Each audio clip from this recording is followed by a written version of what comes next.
On a quiet Sunday morning in December, the world would change forever. December 7th, 1941, Pearl Harbor. A date that would transform naval warfare and reshape global military strategy in ways no one could have predicted. The sun was just peeking over the Hawaiian horizon, casting a golden light across the naval base. Sailors moved about their morning routines completely unaware that history was about to be written in blood and fire.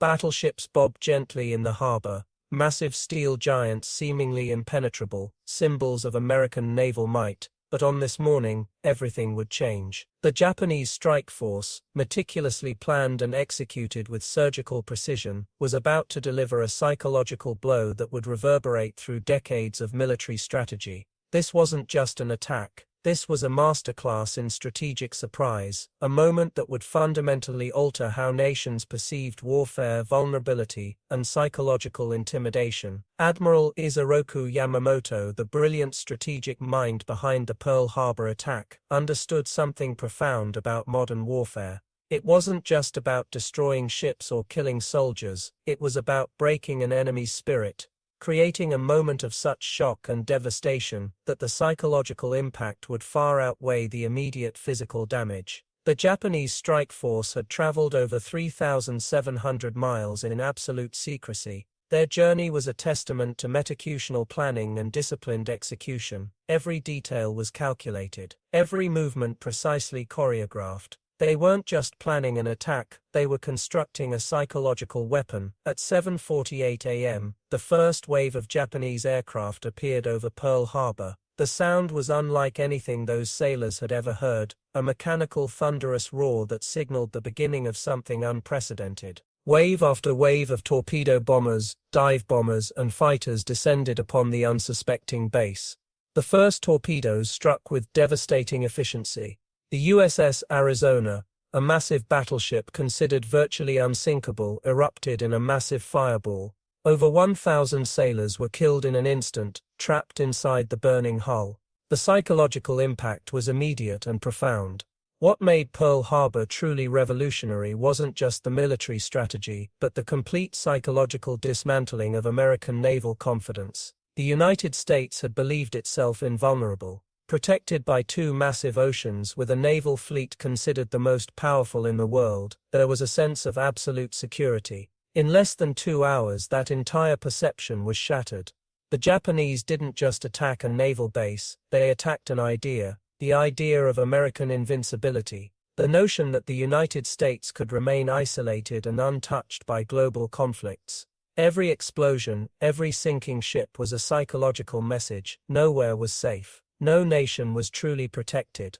Military strategists worldwide would study Pearl Harbor for decades. It wasn't just a tactical victory, it was a masterpiece of psychological warfare. The attack demonstrated how surprise, timing, and the ability to shatter an opponent's mental resilience could be more powerful than any weapon. The numbers were staggering. 18 U.S. ships were sunk or damaged. 2,403 Americans were killed.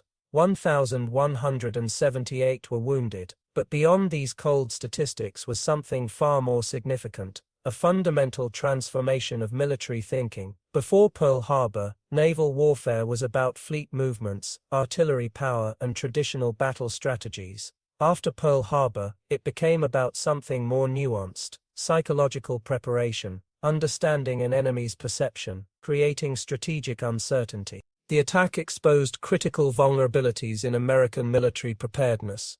Intelligence gathering, early warning systems, and strategic responsiveness would be completely redesigned in its aftermath.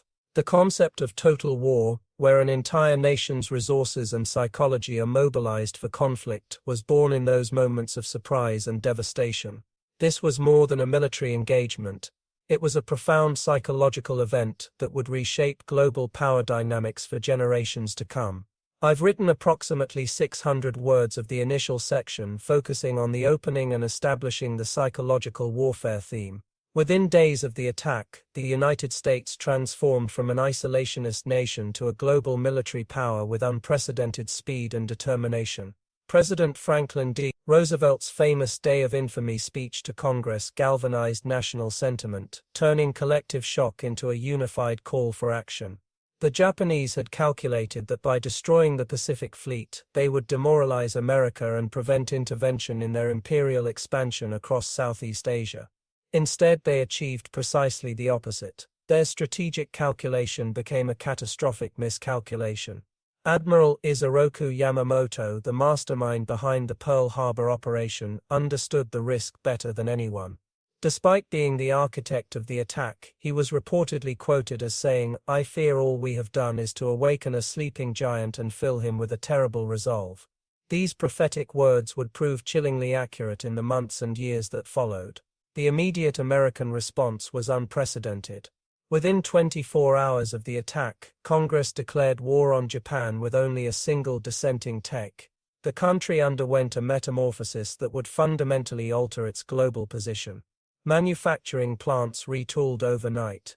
Women entered industrial workforce in massive numbers. Rationing became a national strategy of collective sacrifice. Military recruitment centers were suddenly overwhelmed with volunteers. Young men who had previously been ambivalent about global conflicts now lined up, eager to enlist. The attack had transformed abstract patriotism into concrete action.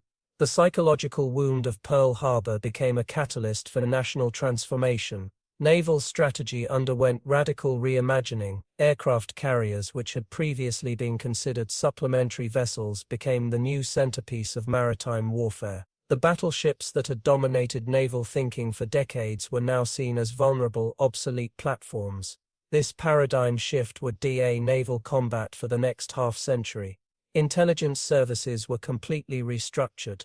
The catastrophic intelligence failures that allowed the surprise attack became a case study in strategic vulnerability. New communication protocols, enhanced surveillance techniques, and more aggressive intelligence gathering became national priorities. The concept of strategic preparedness was rewritten from the ground up. The technological race that followed was extraordinary. American industrial capacity, previously constrained by isolationist policies, was now unleashed with remarkable efficiency. Shipyards worked around the clock. Aircraft production ramped up to unprecedented levels. The entire economic infrastructure was rapidly militarized. Geopolitically, Pearl Harbor marked the definitive end of American isolationism. The United States could no longer pretend that global conflicts were distant, irrelevant events. The attack demonstrated that in an increasingly interconnected world, no nation could remain truly isolated. Military academies and strategic think tanks would spend decades analyzing every aspect of the attack. How had such a massive surprise been possible? What tactical and strategic lessons could be learned? The psychological dimensions of military conflict were now understood as critical components of warfare, not mere ancillary considerations. The human cost was immense. Families torn apart, communities shattered, an entire generation's trajectory fundamentally altered. Yet from this trauma emerged a profound national resilience. The attack, intended to break American spirit, instead tempered it like steel. Diplomatically, the attack accelerated existing geopolitical tensions. The fragile neutrality of the United States in World War II was permanently shattered. Germany and Italy, as Axis powers, would soon see themselves in direct conflict with the newly mobilized American military machine. Communication technologies underwent massive transformation. Early warning systems, radar technology, and inter-service communication protocols were revolutionized. The vulnerabilities exposed at Pearl Harbor would never be repeated. The human cost extended far beyond immediate casualties. Survivors carried invisible wounds, trauma that would echo through generations. Veterans returned home fundamentally transformed, their worldviews permanently recalibrated by the crucible of war. Families who lost sons, husbands, and fathers would spend decades processing their grief. Each December 7th became a moment of collective remembrance, a national ritual of mourning and reflection. The technological innovations sparked by Pearl Harbor would reshape multiple industries. Radar technology, initially developed for military surveillance, would eventually revolutionize civilian communication and transportation. Materials science advanced rapidly, with new alloys and manufacturing techniques emerging from wartime research. Electronics miniaturization, initially driven by military communication needs, would later enable the computer revolution. Psychological research also underwent significant transformation. Military psychologists studied unit cohesion, stress responses, and trauma recovery with unprecedented rigor. Understanding group dynamics and individual resilience became critical strategic considerations. The human mind was now seen as a complex system that could be studied, analyzed, and potentially optimized. Cultural memory became a powerful mechanism of collective healing. Museums, documentaries, and memorial sites emerged to preserve the narrative.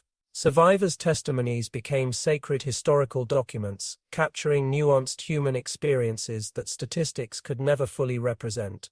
Each personal story added texture to the broader historical understanding. Diplomatic relationships were permanently reconfigured. The United States emerged from the war as a global superpower, with military and economic influence that would dominate international relations for decades. Former enemies, particularly Japan, would eventually become critical strategic allies. The process of reconciliation was complex, painful, and ultimately transformative. Japanese-American communities bore a particularly profound burden. Many faced internment, discrimination, and systemic suspicion during the war years. Decades of advocacy would be required to address these historical injustices, to restore dignity and recognition. The community's resilience became a powerful narrative of survival and eventual integration. Military strategy was fundamentally reimagined. The concept of total war mode, where entire national resources are mobilized for conflict, became a new paradigm. Strategic thinking expanded beyond traditional battlefield considerations. Economic capacity, industrial infrastructure, and civilian morale were now understood as critical components of national defense. Generational shifts followed the war's traumatic disruptions. The children of Pearl Harbor survivors inherited complex emotional landscapes. Some families processed trauma through silence, others through elaborate storytelling. Each household developed its own mechanism of historical understanding and emotional transmission. Scientific research accelerated at unprecedented rates. Manhattan Project physicists, military engineers, and research institutions collaborated in ways that would have been unimaginable before the war. The boundaries between academic research, military strategy, and technological innovation became increasingly porous. The attack on Pearl Harbor represented more than a military engagement. It was a profound psychological inflection point for an entire nation, a moment when abstract concepts of patriotism, sacrifice, and collective identity were reforged in the crucible of unexpected violence. The survivors, as they aged, became living bridges between historical epochs. Their testimonies connected abstract historical narratives with visceral human experiences. Each remembrance was an act of historical preservation, ensuring that future generations would understand not just the facts but the emotional landscape of that transformative moment. In the decades that followed, Pearl Harbor remained more than a historical event. It was a complex symbol of national resilience, technological transformation, and the profound unpredictability of human conflict. A testament to how a single morning could fundamentally alter the trajectory of global history. The legacy of Pearl Harbor transcended geographic boundaries. International scholars, diplomats, and historians continued studying its multifaceted implications. Museums in Honolulu, Washington, D.C., and Tokyo maintained intricate exhibits exploring the human dimensions of that fateful morning. Technological commemorations emerged alongside historical reflections. Digital archives preserved survivors' oral histories, allowing future generations to experience first-hand accounts with unprecedented intimacy. Advanced visualization technologies allowed immersive reconstructions of naval movements, tactical decisions, and personal experiences. The emotional resonance of Pearl Harbor remained profound across generations. Families who lost loved ones continued private rituals of remembrance. Annual ceremonies at the USS Arizona Memorial became sacred spaces of collective mourning and healing. Geopolitical transformations initiated by that single morning continued evolving. The Pacific Theater's strategic dynamics fundamentally reshaped international relationships. Japan's post-war reconstruction and eventual economic emergence represented a remarkable narrative of transformation and reconciliation. Military academies worldwide studied Pearl Harbor not just as a tactical event, but as a complex psychological watershed. Leadership courses analyzed decision-making processes, communication breakdowns, and strategic intelligence failures. The attack became a crucial case study in understanding vulnerability, preparedness, and national resilience. Subsequent generations inherited a nuanced understanding of historical trauma. They recognized that commemorating Pearl Harbor meant more than celebrating victory or mourning loss. It represented a profound commitment to understanding human complexity, acknowledging systemic failures, and preventing future conflicts. As decades passed, the survivors' generation gradually disappeared. Their stories, once immediate and visceral, became historical artifacts. Yet their spirit of resilience, their capacity for forgiveness, and their unwavering commitment to peace remained deeply embedded in national consciousness. The morning of December 7, 1941, remained eternally suspended in historical memory, a moment that simultaneously represented destruction and renewal, tragedy and transformation. A reminder that human history is never simply about winners and losers, but about the intricate, unpredictable ways societies process, adapt, and ultimately transcend profound challenges. In quiet museums, in academic research centers, in family conversations passed through generations, the story of Pearl Harbor continued its subtle, ongoing narrative of remembrance and understanding.